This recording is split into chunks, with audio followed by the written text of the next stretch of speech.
Evening, everyone. Evening and welcome. Thank you for giving up your Monday, isn't it? It's Monday. Thank you for giving up an hour of your time on Monday evenings to hopefully learn a little bit about grant fundraising, about bid writing. What can we really achieve in an hour? What we want to be able to do is point you in the direction. We want to be able to give you some tips, some hints, point you in the direction of some potential places that you could be or maybe should be thinking about. And I think the main thing I always want to achieve in these type of sessions is whether we want to call it raise confidence, whether it's aspirations, whether it's just a bit of, you know what, I'm going to get on, give it a go. We should be able to kind of encourage you by the end of the session to go, actually, as a club, we probably should be doing some bid writing, or we could be doing some bid writing. And do you know what? We're going to crack on. And whether that's you who's going to crack on, whether that's the club as a whole, whether it's someone else in the club, we really want you to be able to leave this session and think, yes, come on, let's do this because this is possible. We want you guys to be the clubs who are bringing in funds. We all know there are rugby clubs out there being successful, achieving funds, bringing money in, whether that's for their club development, their player pathways, whether that's for their facilities. There are clubs doing well out of fundraising. And let's see if we can make you guys some of those as well. So that's what we want to encourage throughout this session.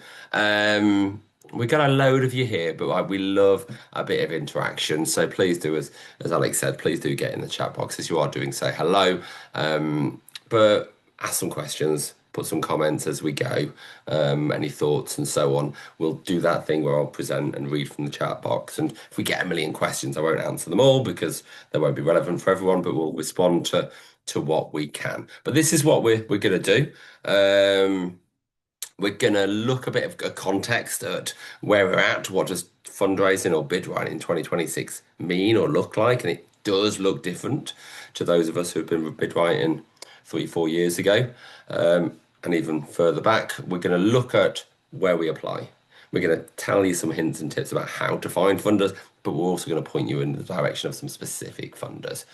And then we're going to talk about forms. We're going to talk about what application forms look like, what are the different sections, what do those sections mean, what do they want, why are they important. So hopefully when you're writing applications, these little top tips and bits of information will spill out your brain and give you those pointers to get on and fill in the forms and do an all right job. I'm a big fan, big fan of doing an all right job at bid writing. Let's not get scared. Let's not think that we have to be incredible fundraisers to be successful. We absolutely don't. We can write fairly good applications and get plenty of money through bid writing. Right.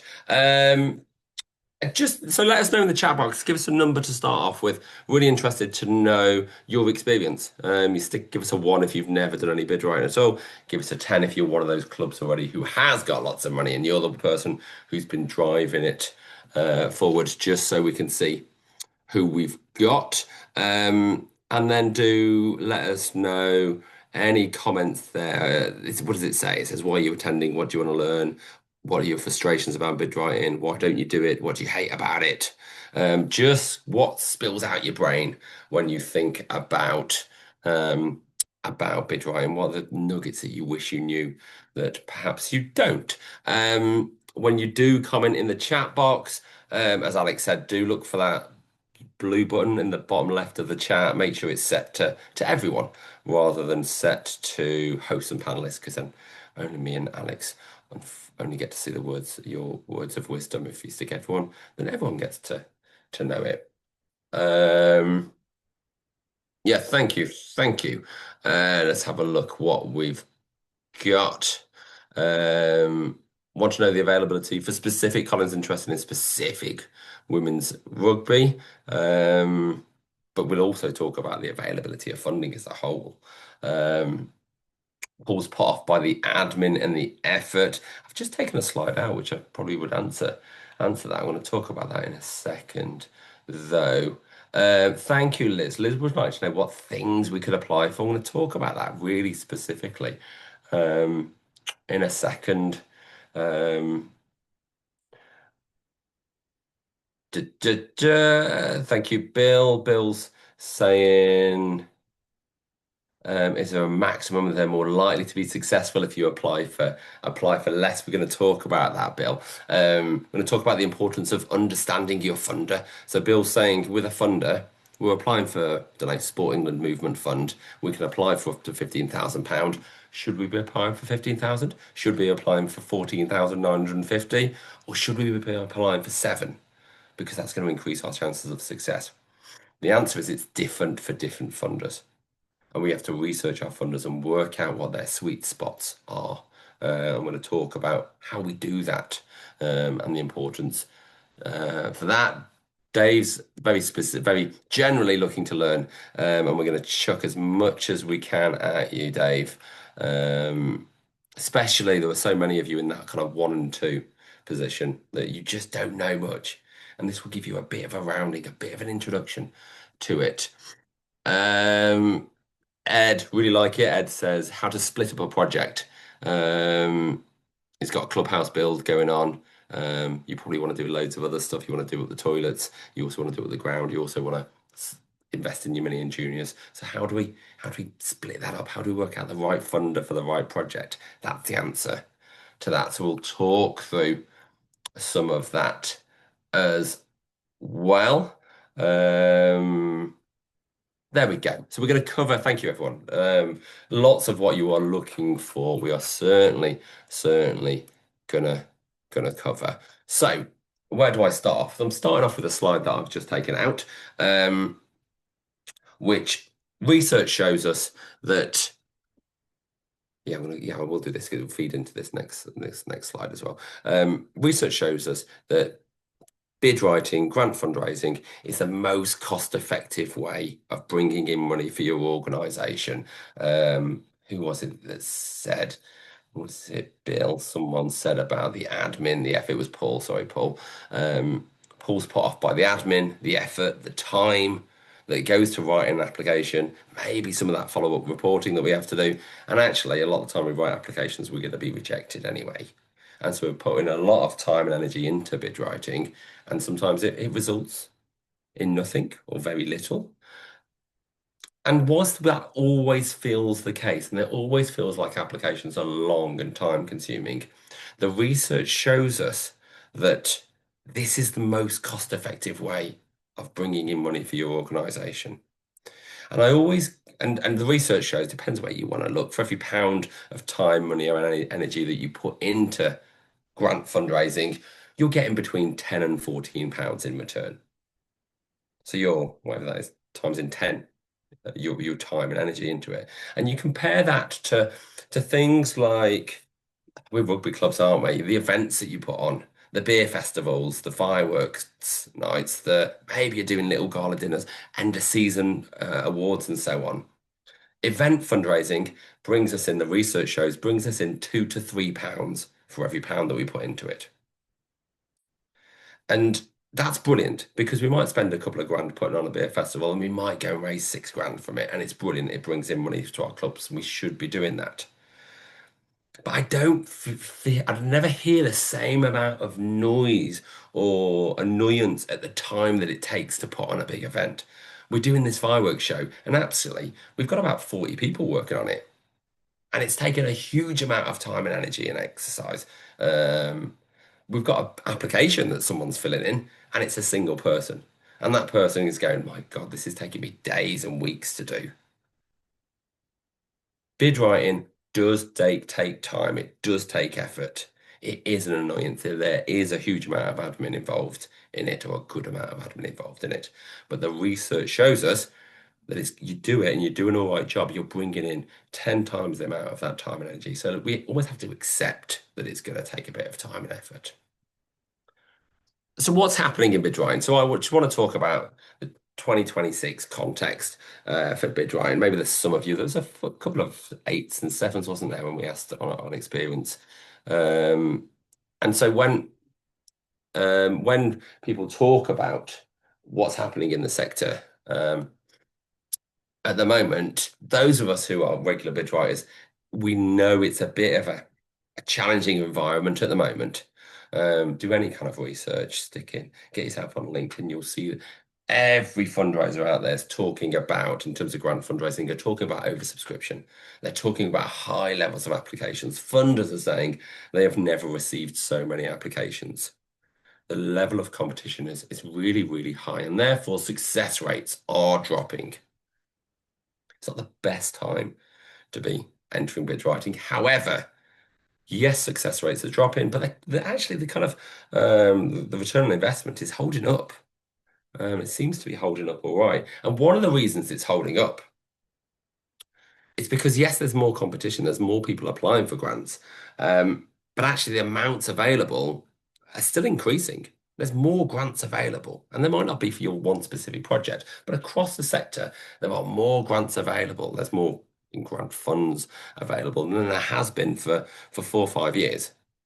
And so we've got that encouragement that yes, it is difficult out there, but we are still seeing lots and lots of success. But maybe with this kind of overcost subscription, with this levels of competition, we've got to concentrate on doing a good job. We don't have to do brilliant applications. They don't have to be perfect. They don't have to be amazing. But we don't get away with real poor, average quality applications. We've got to do a good job that's selling ourselves. We're also seeing a narrowing of guidelines across so many funders. Those funders who used to fund a wide variety of projects are now starting to say, this is what we like. This is what we fund. And maybe this is what I was thinking when someone said about Ed said how to kind of split up. It's not actually Ed's point, but how to split up a project. Or what I thought was about how to split up projects. And what we're having to do more now, more so than ever, is approach the funder with the right approach the funder with the right project. If you've got a specific project that you want to bring funds for, you're going to have to work quite hard to find the right funder for that. Maybe 10 years ago, you could go, we want to get some money for doing up the toilets. Here are 5, 6 funders. We're going to apply for all those 5 or 6 towards our toilets. Whereas now, we're probably going to have to take a step back and look at those 5, 6 and say, actually, those two seem really interested in toilets. Those other two, that's not what they want. They're more interested in, I don't know, our community work that we do, or our miniors and juniors, or maybe they're interested in our women's game. And we're having to more so respond to that, to the interest of that funder. And it's what we should be doing in bid writing anyway, but we're getting ourselves in the seat of that funder, going, what are they interested in? Not just what do we want to apply for, what do we want to happen, where do we want money to go in our club, but actually what would that funder be most interested in? So we've really got to, more so than ever else, I say, get ourselves in the seat of that funder. I have to also mention AI. It's what's big in bid writing. It's what those of us who are full-time fundraisers seem to be talking about half the time at the moment. And I think we've got to a really nice position in the sector that there were lots of people who thought AI was going to take over bid writing and bid writers were all going to be made redundant and you could just write applications using ChatGPT. Lots of people on the other side who were saying, we need to never touch this because it's dreadful and it's going to break the world. And we've seemed to have fallen into a moderate position where AI is a really useful tool. It's a really useful, helpful exercise. Really helpful, useful tool to use to support your writing. It isn't something that will write applications for you. If you get AI to write an application for you, it will have very little personality. It will lack specifics. It might go off on a little bender and make up some stuff. But it is useful for those of us who aren't the best writers, those who want to support us in writing a bit quicker. Um, and funders, this is what funders are saying as well. Most funders are saying, please do consider the use of AI, use it to help you to write quicker, to do better applications, but don't rely on it because the applications that we see that are written by AI just aren't very good. So you consider it as a tool. It's something I absolutely have to mention. Um, just have a look at the question, Jamie. I would know. So when I mentioned, thank you, Jamie's asked whether you should apply to multiple places. I don't think funders don't know. Funders won't be looking at whether you've applied elsewhere. They might ask that question, but they won't know whether you've applied to lots of places. Um, it isn't better to put all your eggs in one basket. If I want some, I don't know why this is my example of the day. If I want some money for my doing up the toilets in the clubhouse, the success rate in the sector is what, 20, 30%? If I rely on one application to be successful, there's a very good chance that application isn't going to be successful. I'm not doing putting all my eggs in one basket. I am hedging my bets. I'm doing applications to 3 or 4 places. And hopefully I will get enough from each of those to make it happen. If I end up getting too much money, I can work around that issue. I can do up more of the toilets. I can speak to the funder and spend it on something slightly different. I give some of the money back if I have to, but I'd rather, yeah, hedge my bets. Cool. Thank you, Colin. Useful. So that's where we're at 2026. And what it presses on me, and I've been talking about for years, but it's more important now than ever, is we have to spend more time in our bid writing process not filling in forms. The application form that we fill is the end process. And we have to spend more time, and I apologize for this, but we have to spend more time thinking, more time researching, more time identifying the right funder, more time identifying the right project for the right funder, more time understanding that funder, more time collecting a bit of data, a bit of quotes and information to back up our arguments, and then we fill in the forms. So we just want to talk about, I want to talk about how, first of all, how we find these places to apply. Let us know in the chat box. Got a question for you. What are the different ways in which you research or find out about funders? What bit of research could you be doing? Thank you, everyone. Whilst you're putting an answer in the chat, Bill's asked, is there an auditable process to check that you spent any grant on what you said you would? Absolutely. Any grant you get has to be spent near exactly on what you said you were going to spend it on, Bill. There is a huge amount of flexibility with that, as long as you are having a conversation with the funder. So I'm quite comfortable if I get a grant for my toilets, I can go to that funder and go, good news, the toilets are fully funded, but we could do with spending some of that money on, I don't know, the bar area or a different changing room. And I think most funders are going to say yes. And then I have that flexibility. If I just crack on and spend my toilet money on a new mower, the funder's going to audit me, shout at me, ask for some money back. Thank you, everyone. Thank you, Nigel. I love yours. Shout out there. RFU Grant Finder, well done. Everyone, that is definitely on my list. Local community funds, Lynette, very good. Nigel's one that I loved was talk to other clubs or look at other clubs. Who are your examples? Who are your role models? Who are being successful? Who can we copy? Is there a club around the corner who's just got a new 3G pitch? Is there a club around the corner who just got new kits for their club or their team for their minis and juniors? Because if there is, I want to know where they got their money from. And I'm going to make friends with them, find out. But if they're not going to tell me, I'm going to find out a different way. I'm going to get on their website. I'm going to get on their social media. I'm going to find some flyers somewhere that's got funders logos, that's got stuff that's going to tell me those. I'm super interested in that one. Thank you, Nigel. Very good, Jamie. A few who's mentioned Sport England. Local businesses, thank you, Mick. Yeah, Chris is getting emails in. Thank you. I'm going to come back to that one, Mark. Mark, thank you for that comment as well. Bob's got his local MP team searching for grants for us. Making friends with people. Your local active partnership. your local RFU contact, your local CVS, your local councillors, whoever it is, someone in the local authority who's involved in bid writing or voluntary sector support. People know stuff and send it out to people that are either on their radar, on their database, or they have contact. Be a nuisance.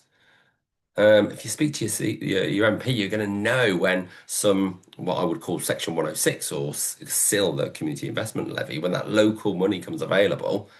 If you're like annoying your MP or your local council all the time, just saying hello, is there anything, they're going to remember you when something does pop up. If they've never spoke to you, they're not going to mention the local money that comes available. So you've got lots of stuff there. My first one is really, this is what Jamie's done. Jamie's just listed a load of places that we could be applying to. And I call this existing knowledge. When you think about grant funds, what springs into your mind? And for me, it's straight away Sport England Movement Fund. Maybe it's Awards for All. Maybe it's the Tesco's money. Maybe it's a wooden spoon in your sector. Maybe it's a local funder. And I always go, well, why are those funders the ones that spring to mind? Why are the ones why are the ones that they're the ones that jump into my head straight away? Well, they do because they're the big ones. They're the ones that I know straight away other rugby clubs have been funded by. They're the ones that straight away I've heard of other people being successful. Why would I not start there? And for some of us, I just go if we haven't applied for Sport England, if you haven't applied for Awards for All, if you haven't applied for Tesco's, maybe. If you haven't looked at your local community foundation, probably don't need to do any research because they're probably going to be the places that I start off with. I've got a slide on a couple of those funders as well, just to give you some pointers from the very start. Of course, then you should be using online databases. RFU Grant Finder is the one you should be using. It's free to access. It's specific for clubs. Alex has put a link there in the chat. There's lots of other online databases, some free that you could be using, but the RFU Grant Finder is the place to start off with. A grant finder is fairly obvious, isn't it? You put your details, you tell them where you're based, you say the type of money or the size of money that you're after. It spits out a report and says these are the places that you should be eligible for. A careful use of the word there by me, of you should be eligible. Any funder that falls on my lap, that falls out of my head, that gets given me by my local MP or councillor, that gets told to me by chairman, that comes out of a report, that comes out of ChatGPT, I'm going to research it myself because people will say, I think you're eligible for this. It looks like we could apply for this. I'm not going to fill in a form unless I do all of that eligibility, all of that checking myself. Excuse me. I then have previous funders. There'll be lots of clubs who say, well, actually, we've never had investment, we've never had grants. But there are clubs who will go, wait a minute, didn't we get a grant 4 or 5 years ago for that? Don't know, dugouts. Didn't we get that a grant 6, 7 years ago from that local funder to buy kits for the mini and juniors? You've got to be on those. Your previous funders. What we do in fundraising is we build relationships with funders. If I've had a grant from Sport England, I'm sticking a date in my diary in 12 months' time to have a look at them again. If I've had a grant from a local community foundation or local trust or foundation, I'm speaking to them again in 12 months' time, asking for more money. And hopefully, we're building a reputation, we're building a partnership there. And I'm asking for more money. I'm asking for more money. I'm not just getting a grant from someone, forgetting about them, and then desperately trying to find other funders. What have we got there? Then we've mentioned you could be Google searching, you could be using ChatGPT. Newsletters was very good. Whoever that was in the chat box, thank you very much. That was it. Yeah, Chris gets it from local partners. You should be signed up to your active partnership, shouldn't you, really? Getting their newsletter, you should be signed up to your local CVS and your local voluntary action group. Maybe there's a local authority kind of email circulation. You should be receiving those. What they do is they tell you the new stuff that's available. If you're not signed up to them, You don't know that, I don't know, Easy Fundraising has just launched an impact fund that you are all eligible to apply for. So get on and do that. Um, CVS, thank you, Chris. CVS. CVS is your local infrastructure organization, your community voluntary sector support organization. Most of them are called voluntary actions. I'm based in Birmingham. We have Birmingham Voluntary Service Council. Maybe you're in Leicester, there's Leicester Voluntary Action. Those types of organisations that support. And normally it's the local charities, it's the local community centres who get supported by them. But they absolutely support rugby clubs. You are not-for-profit organisations. Go and have a chat with them. Sign up to the newsletter, get on their website. Other group funders, I think we've touched on that enough. The other one that I've done as well, sorry, the other one that I picked up that isn't on in there, Graham said about Biffa, someone else said about corporates, local businesses, someone else said Specsavers. Corporate fundraising is hard. We know this, and it's hard to get people to sponsor your brochures, your awards, your banners, your sponsorship boards, and so on. A lot of corporates nowadays have their own foundation. So if you go along to Screwfix and say, any chance you could give us a grand, they would say, well, no, but you could apply to our local, our community, our foundation, our charitable foundation. Fairly obviously, Screwfix like to fund stuff that is close to their stores. It will be whoever it was in the chat box just then. Chris got a grand from Specsavers because he must be near a Specsavers. I play the game of driving down my high street, going, I wonder if they've got a foundation. I wonder if they give out grants. Have you got a B&Q nearby? Because they certainly do. Have you got a Screwfix nearby? Have you got a Boots nearby? Have you got a Ford nearby? Look at who's local to you. If you haven't, they're not going to give you any money, fairly obviously. But if your club is 3 doors down from whoever it is, you've got a really good chance of being successful. Right. So I want to mention the two that jumped off the page for me straight away. We saw in the chat box, Sport England, a load of people say. So I just want to mention Sport England and Awards for All are two, for me, in the sports sector are two biggest funders, our biggest opportunities. Sport England now have the Movement Fund. Those of us who've been in the sector for forever, me and Alex, the Movement Fund is no different to anything else that Sport England has ever done in this small grant space. The Sport England small grant scheme that I've been involved in for 20 years is just very, very similar to the Movement Fund. My opinion on Sport England's Movement Fund, they were taught, so it says it's about tackling inequalities, getting more people active. They do, to a certain extent, prioritise groups facing barriers to activity. What Sport England are interested in, more people playing sport. That is it. If you can have a project that you know is going to engage more people into your club by opening a new under 11s, by opening an under 11s team or a beginner session, by putting on taster sessions, by opening a women's team. That is what they fund. They are interested in activities that draw new participants, new attendees, new members to your clubs, but then keep them involved as well. They will not fund existing activities. They will not just keep the doors open. They won't contribute towards the kind of wider outcomes that you achieve.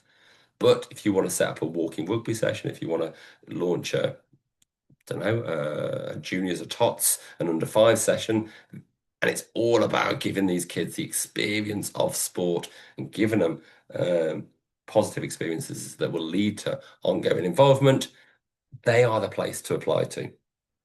Your core work as a club is what they really, really are interested in. I dovetail that with Awards for All. Awards for All, there is a misconception that Awards for All do not fund sport.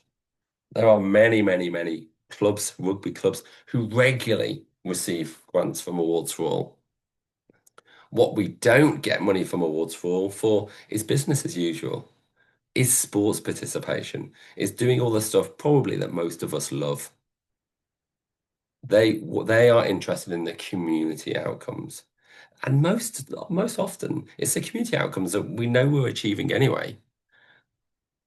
What do I see? What do I see awards for all funding in rugby clubs? I certainly see walking rugby.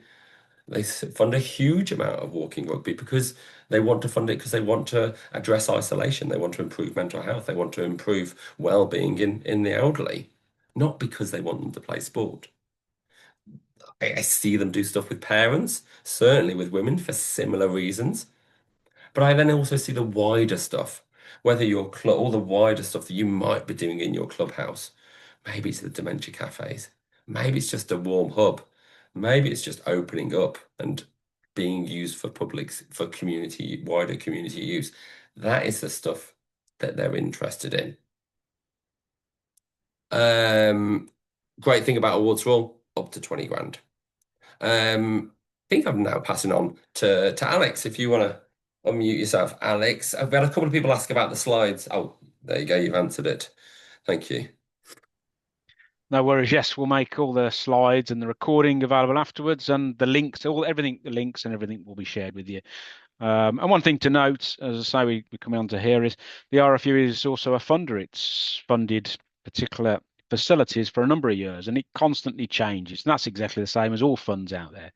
So, for instance, what do we just sort of fund on facilities? Well, with the Rugby World Cup 2025, focus on women and girls, through that, all the money, there was £7 million, not, all RFU money, but £7 million invested in toilets, social spaces, changing rooms, specifically focused on women and girls all around that World Cup. So that's stuff. But that obviously is now moved on. We've moved on from that as we go forwards there. Grass pitches. Um, we've had a grass pitch maintenance fund, which actually we liaise with the Football Foundation on. So it's not us giving out the money, but we liaise with the Football Foundation and we invite the clubs to be part of it. So we've done that for a number of years now. We're not too sure if it's going to continue going forwards, but they really got on well with us that they gave us an extra round that we just launched in November. And for a lot of our funds, facility-wise, grass pitches, it's sort of invite, and I'll show you how kind of like to be in the sort of position to be invited to go onto those funds. So the grass pitch maintenance fund with the Football Foundation was to maintain your funds. So it was 14,400 per pitch for maintenance.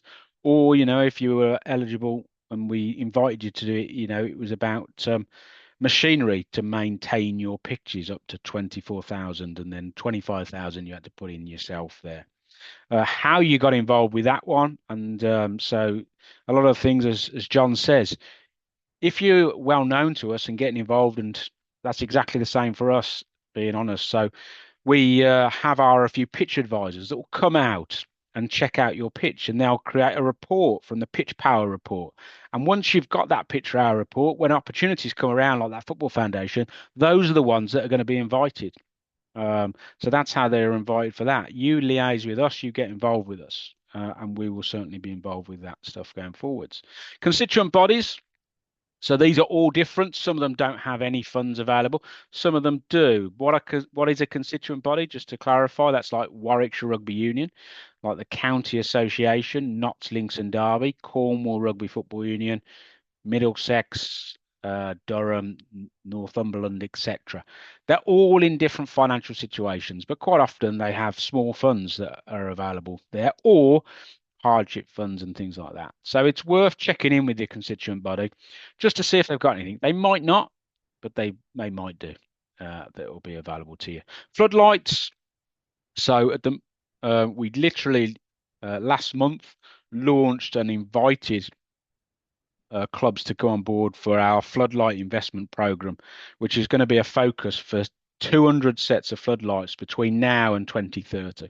And as you can see, again, it's invite, and I'll tell you how you get on that sort of list for that sort of stuff going forward. So that's 120 sets of new sets of floodlights and 80 sets of LED upgrades. So floodlights are already there, improving the lighting there so you could put on Friday night lights and things.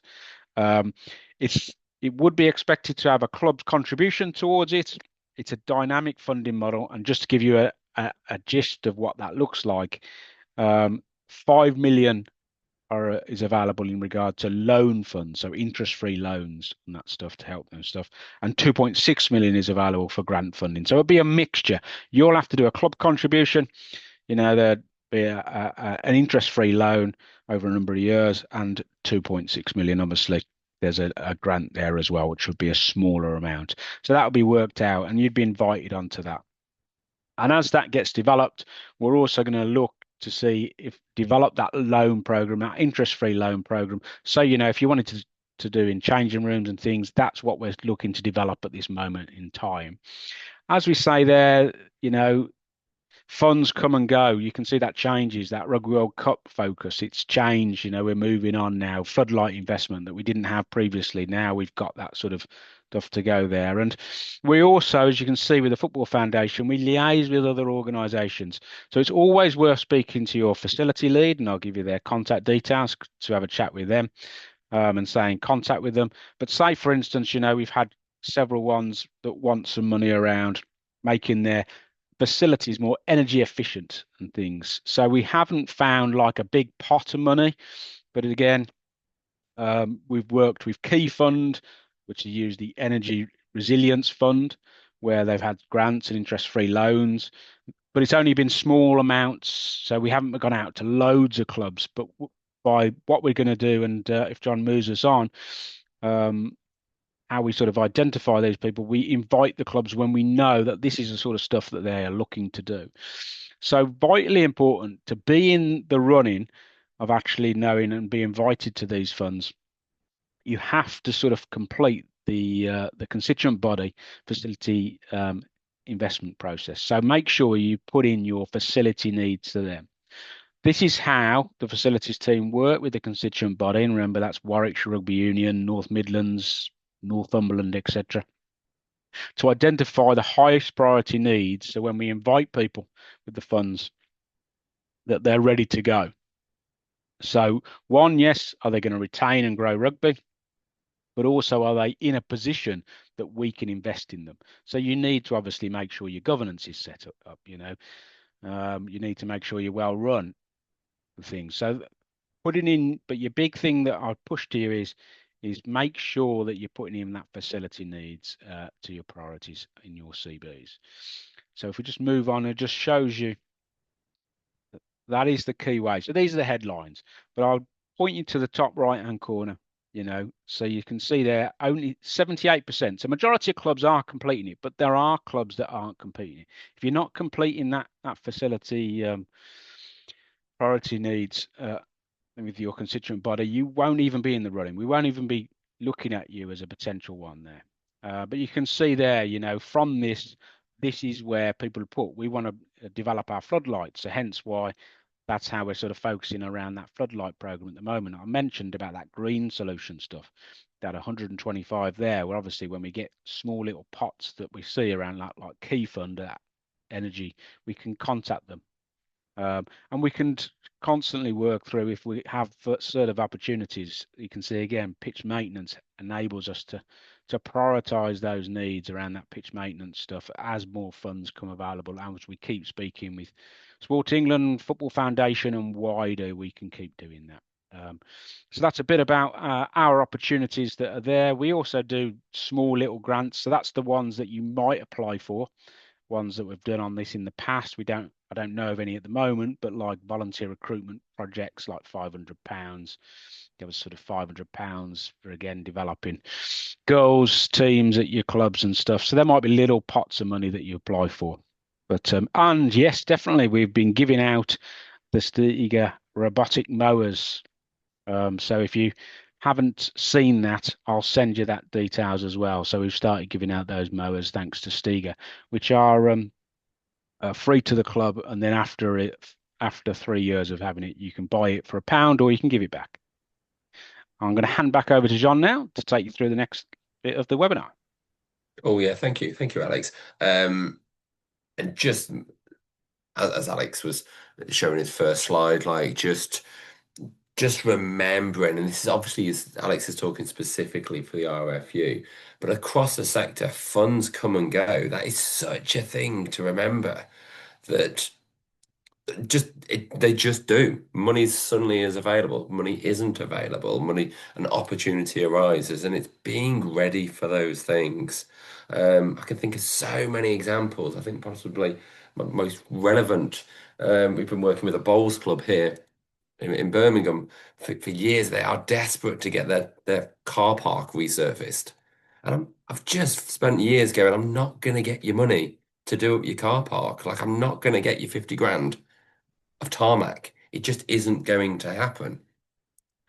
And they've said, well, we really want it and we've got a quote, so just bear it in mind. And suddenly a pot has become available. It's the community investment levy, which is super specific for their ward. And there is so much in it. I am convinced they are going to be successful. I'm convinced they're going to get their car park funded, the thing that I never thought was going to happen. They're going to get it. And there are so many examples. We're working with a rugby club that suddenly has got HS2 being built through it. Nah, not quite, being built next door to it. And the clubhouse that they always wanted, I reckon we can get funded by HS2. And it's just an opportune moment. And so there will be stuff that you go, oh, I really want some money to have the drainage sorted on my club, the club. And it might be that just there is nothing available for that.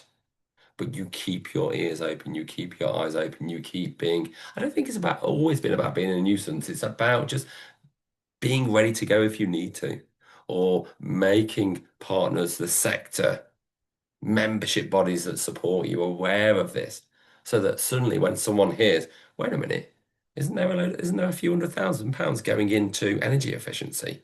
Because those guys were talking about something, and that's how the sector. There are some ongoing opportunities. Supporting the Movement Fund, Awards for All will always be there. But some of our kind of dreams are ad hoc, are slightly bizarre projects. Who's putting money into kits? Severn Trent. I think Severn Trent are opening a kits program later this summer. They're going to be funding lots and lots of kits, and it might be you're desperate to renew the mini and juniors kits, and that's going to open, and maybe that'll be an opportunity for you. And so it's being aware of it and being active. The point I then want to make, and I've made this enough times, almost enough times already, is we've just gone through the section, how do you find places to apply to? And I absolutely could find dozens of funders who, as a club, you could apply for, that you're eligible for, that you just about meet the criteria. What are the ways that we save ourselves time? One of the ways that we save ourselves energy is we prioritize. And actually, we should only be applying to the places that we think we've got a pretty good chance, or maybe just an all right chance. I'm not a big fan of long shots. I'm not a big fan of putting a load of effort into collecting quotes, writing applications, developing project ideas to then go, I'm just going to chuck it in because I know that everyone else is applying and it's a tiny pot. I want to take my time with a funder. I want to take my time with a funder and research them and look into them. I think my point with the first point is meant to be if they're a previous funder, I can go a bit light on that. If I've had money from RFU previously and I know they like me, if I've had money from some local trust, some local business, some local whatever, and I've had money from them 2 or 3 years previously, maybe I don't need to do as much research because I know they like me. I know that I meet their criteria. Maybe I understand them or the club understands them a bit, and I can go lighter with that research. But any new place I'm applying for, I'm digging into it. And again, I just about apologize for it, is that you're going to have to spend a good amount of time trying to understand that funder. Maybe you want to apply for even just the Awards for All. If I'm applying for Awards for All and I'm a rugby club, please do believe me that rugby clubs are successful with Awards for All. but maybe still just about fact check it. Go on one of the grants tools that the National Lottery have, and you will see a list of the places that they've applied, and you will see lots of rugby clubs that they've funded. But it will also tell you how much those rugby clubs got. Were they all applying for the 20 grand, or were they all applying for 5 and 6 grand? Is there a sweet spot? There isn't. Go for the 20. But for some funders, there will be a sweet spot. But also, it will give you the case studies. So, yes, rugby clubs are being successful with awards for, but what for? What for? What are the projects? Are they funding new roofs? Are they funding drainage for pitches? Don't think so. But are they? Have they funded any projects that you're interested in? Because what I want to get is I want to get that reassurance that the funder I'm applying for really does fund organizations that look like me. They really do fund the amount that I think I'm going to ask for, and they really do fund the type of project that I'm thinking of. If I can't find those things, I'm not going to apply. If I'm a rugby club and I'm looking at a local funder and I look at their accounts, I look at their recent grants, and for the past 3 or 4 years, they've never funded a single sports club, I'm going to save myself a huge amount of energy by not applying. Whereas if I look at it and God, it seems like a third of the stuff they've funded has been sports club, I am jumping on this. I am taking this seriously. I'm giving it a really good go. Maybe I'm speaking to the funder. Maybe I'm getting those hints and tips by speaking to them. You're going to have to do it with the RFU, aren't you? But actually, maybe I should be doing that with all funders. If I'm applying to a local trust or a local corporate, or maybe I should speak to the person who's going to make a decision. Maybe I should have a chat with them and say, have you ever been to our club? Have you heard about it? We're pretty good, you know, and we're thinking of applying. And they might say, do you know what? Just tell me it's not worth it because we haven't got any money, or it's just not going to happen for you guys. Fine, actually quite useful information because then I'm not applying to a place I might not be successful with too. But actually, I might get a real useful bit of nugget that said they say, yeah, do apply, but you do know that we only fund capital stuff. We don't fund projects. So you're going to have to apply for an item for equipment for some renovations. Thank you so much. I didn't realize that. That's so useful. But you take your time. You take your time. Look at the funder, look at their website, read their eligibility, reread their guidelines.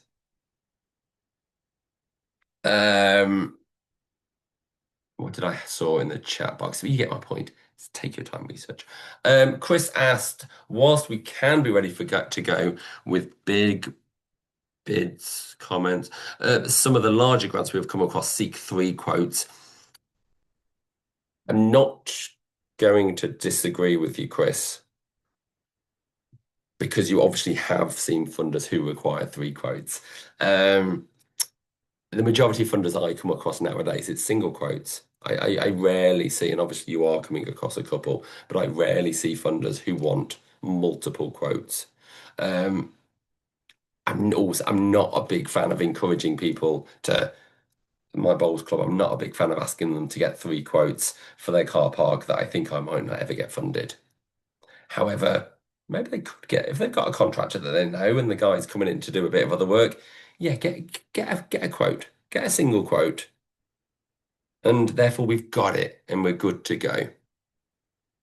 And now I think the majority of the time, if a fund comes available, I can probably run with it with a single quote.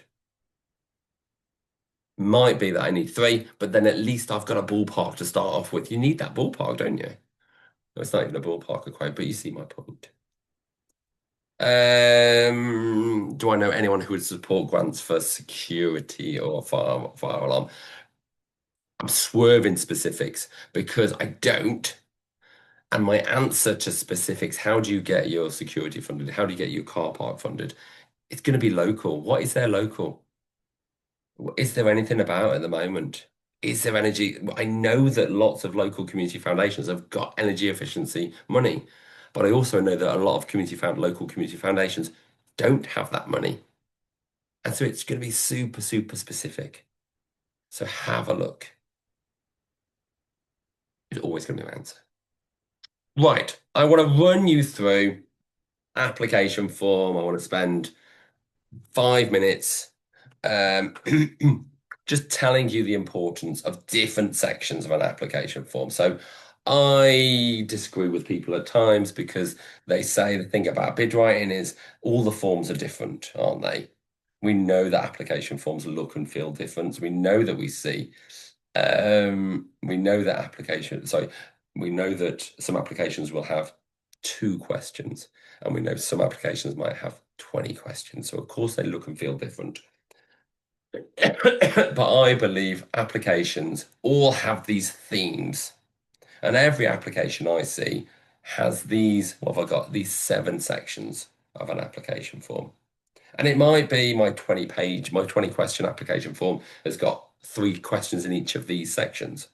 It might be my 2 questions is actually a mix of them all. Because I will see a question that says, give me a summary of your project, including project delivery details, some need, delivery plan, and some outcomes. So these are the stuff that I need to be able to talk about. And so I just want to give you a couple of hints and tips on each of those questions. Organization background. And this is a really nice section to talk about the importance of selling yourself. The challenge we have when we write applications is that the vast majority of us are coy. The vast majority of us are modest. The vast majority of us don't like singing our praises.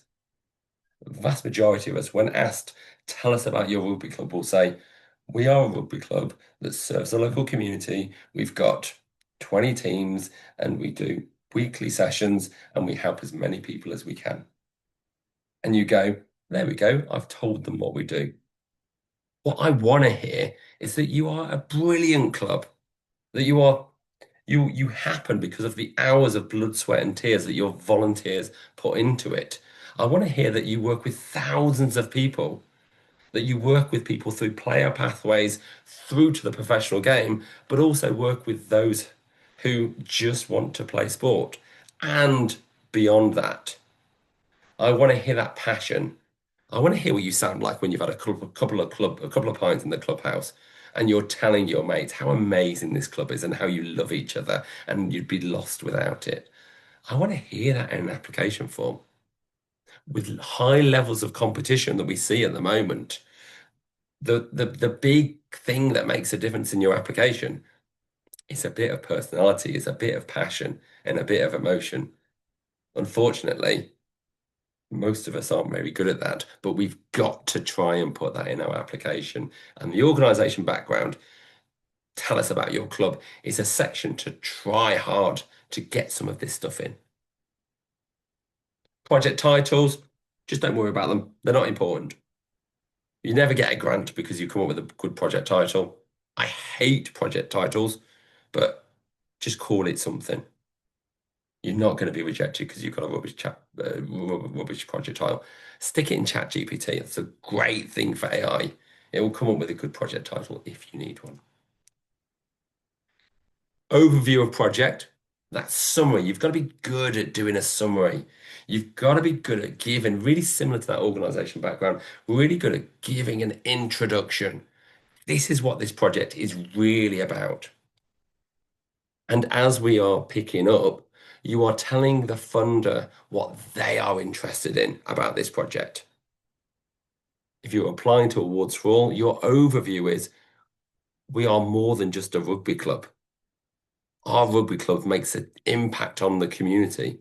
Our rugby club helps people to develop as wider than sports people.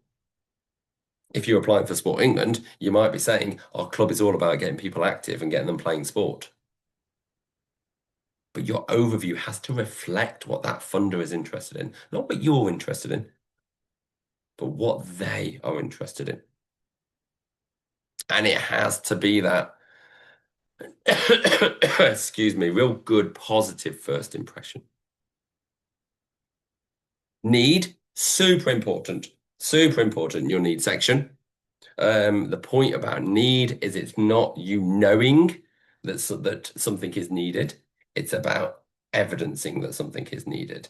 You want to do a walking rugby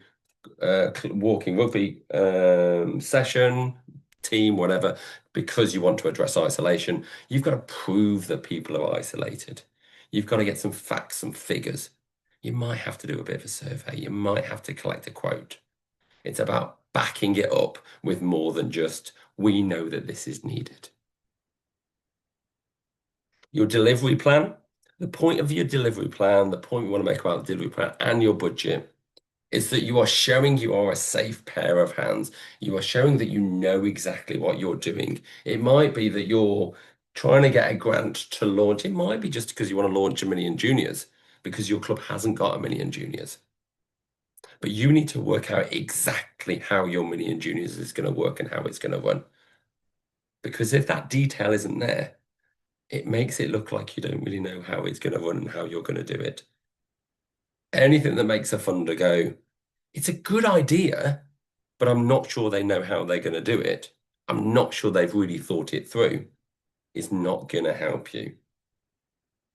If you've got an elaborate plan, a project as a funder, I want to see that that detail is all there. If you're asking me for 100 grand to build a new clubhouse, I want some detail. I want architect drawings. I want planning. I want a thought through. I want a delivery plan of all the hours of the day of how the clubhouse is going to be used. Because I'm giving you 100 grand and I've got to trust that you can really build this and you really can use it.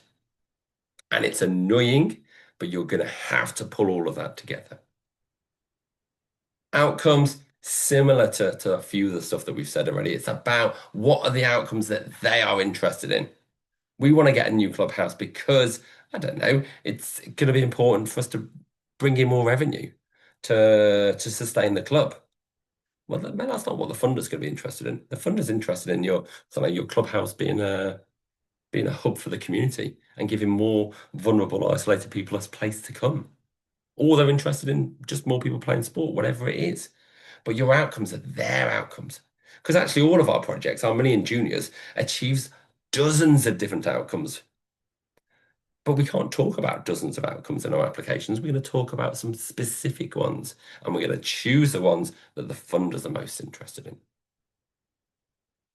There is a whistle top stop tour through an application that hopefully some of those jump out when you're doing your next application, you're getting to the needs section, you go, oh yeah, that John guy, I've got to evidence it. I'm gonna have to get some stats. I'm gonna have to get a quote, and so on. I did see a couple of questions in the chat. We'll tackle in a second. What my takeaways? These we've talked about. Didn't quite cover the top one. This is the need stuff. The need stuff, I like this idea of using internal arguments and external statistics. So I want to have, don't know, some using Sport England Active Lives survey or using public health data. But I also like using some conversations we've had within the club ourselves, some quotes, maybe a survey, using both of those within our needs section.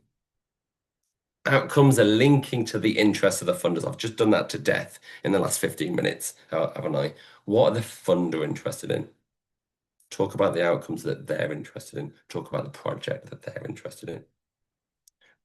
Reuse your text. Come on, let's rewrite applications. We are not copying and pasting. We're not using the same text across 10 applications, but I'm using useful paragraphs. I'm using useful sentences. I'm copying, pasting, amending, and review. If I've got some real good text that really sells my club, I'm going to use that time and time again, aren't I? Come on. Consider careful use of AI. Again, I think we touched on that enough at the start. And again, think about what the funder is interested, sports outcomes or community outcomes. Our funders do fit in those two camps. Our Sport England's and our awards for alls. They generally do fit in one of the two. They're either interested in you as a club and what you're doing to develop sport, or they're interested in the community outcomes. And it's working out, well, actually, which is this funder? What are they gonna? But we're gonna pick that up through our research. We are hitting 8 o'clock, Alex. Are we hanging on for me to try and answer a couple of questions? Are we letting people go? think, obviously we did say 8 o'clock, so you are welcome to go, but we will stay on, I think, for the ones that want to, for any questions. So any final questions? Do you want to put them into the chat there? But if you have to go, we said 8 o'clock. Please do go at this point. But any other questions in there that anyone wants to answer? We can just hang on for those. Like I I've just, said I to you just, all that the slides, recording, and the links and things will be sent to you afterwards. I did see the question earlier. Peter asked about professional bid writers. Um, at Get Grants, we are professional bid writers, so I approach this question cautiously. Um, a professional bid writer should be able to increase your success because they are professionals. They know what they are doing. They should be able to write a better application than an inexperienced bid writer, but it's going to come at a cost. And so, how are you going to be able to afford that as a club if we're desperate for funds to bring in? We're desperate for funds to yeah, and we have to find some money to be able to pay them. So, how are you going to do that? If you are going to use a bid writer, just be careful about who you use. There are and always have been poor quality professional bid writers who will write poorer applications than you would do yourself, reducing your chance of success and costing you a load of money at the same time. The best place to start off is to try and do it yourself. Um, Funders are set up to be able to write for applicants to organisations to be able to apply themselves. So let's start at the very least trying to do it ourselves. Any questions in the chat box, Alex? That I've got them. There's one about how do we contact you with other questions after the session. What I would say with that is, obviously, you can look up Get Grants. They do have a free newsletter and things, don't you, John, to Yeah. do that with. Obviously, questions to support you and things. We do have our local club developers that can support you. It's worth speaking with our facilities team as well around the funds that we spoke about there. John, do you want to add anything extra to that one? No, I'm just sticking a link in the chat box that, yeah, have a look at what we do. The great thing about Get Grants is we do loads of stuff for free, just like the RFU does. So please do get on our website, sign up to our newsletter, but keep an eye out for all the free sessions that we do that you might benefit from. Um, there's one in there about proofreading. We don't generally have that many people that can offer a chance to proofread and things. But like I said, you keep in contact with your local club developer. Find out who that is, because they will support you to develop your club. So, not saying that they'll be able to proofread you and give you great advice on their funding. That's not particularly their sort of strength, but always keep in contact with your local rugby developer. Sorry, club developer. I've gone to old-fashioned as in rugby developer officer there. But Uh, always get someone to proofread your application. I always say, like, I want to get my partner or the postman to read my applications because I want to get another pair of eyes on it that doesn't quite understand the club. That it's a fresh pair of eyes that they're looking at it going, actually, this doesn't make sense. How does this work? Because when you're involved in the organization, you know how stuff works, and therefore sometimes we miss bits, we miss elements because it's so blindingly obvious to us. But our assessor, the person, the funder who's looking at our application, doesn't know us. And so really, really important. And it might, in most of the cases, it's going to be just sharing it with someone else in the club. Just getting someone else to look at it yeah. before you submit stuff. Super, super important. Nigel's puts, hypothetically speaking, is there a way of retrospectively applying for lights through the RFU scheme, for instance? I'll pick up the RFU scheme. Obviously, only the first transit of clubs have been invited for that floodlight investment program. That program will run from, basically last month was the first lot that we had through. The next lot will be invited into the future, and so that goes to 2030. Okay, so our floodlight investment program, and the key way of kind of like if you are looking for floodlights is put that into your facility needs into your constituent body. facility needs there. John, you got anything else on retrospectively? Because obviously, generally, it's a no-no. It's just a no. I'm not even going to try and say occasionally it will happen. It just doesn't. I can't think of the last time that I saw it happen. Funders want to give you the money that makes stuff happen. Um, really, and your invoices need to be after the date that they give you money. It might be you're very lucky that you've started a project, you've started a build, and you've still got invoices going out that you might be able to pick up a grant during the process. But very rarely happens.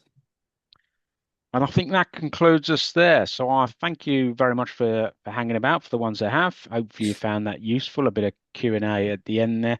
Thank you to John for running the session. And as I said, we will follow up with all the materials, the links and everything afterwards very shortly. So thanks very much and have a nice rest of your evening. Thank you very much. Thank you, everyone.